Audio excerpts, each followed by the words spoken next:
అన్నమయ్య జిల్లా రైల్వే కోడూరులో బొప్పాయి రైతులు మధ్య దళారులు షేడ్ల ద్వారా ధరలు తగ్గించి తీవ్రమైన అన్యాయం చేస్తున్నారు, దోపిడీ చేస్తున్నారు.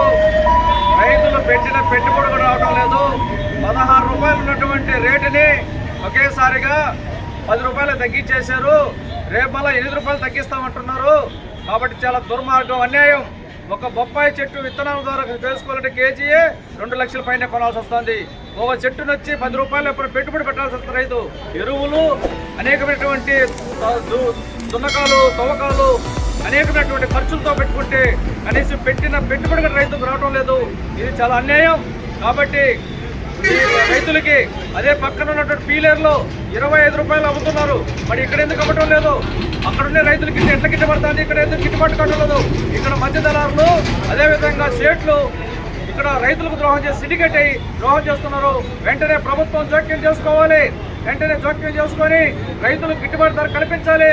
ఈరోజు ఇక్కడ కూడా 25 రూపాయలు రేట్ పెట్టాలని మేము డిమాండ్ చేస్తూ ఉన్నాం. ఈ విధంగా సిఐటి జిల్లా అధ్యక్షులు చంద్రశేఖర్.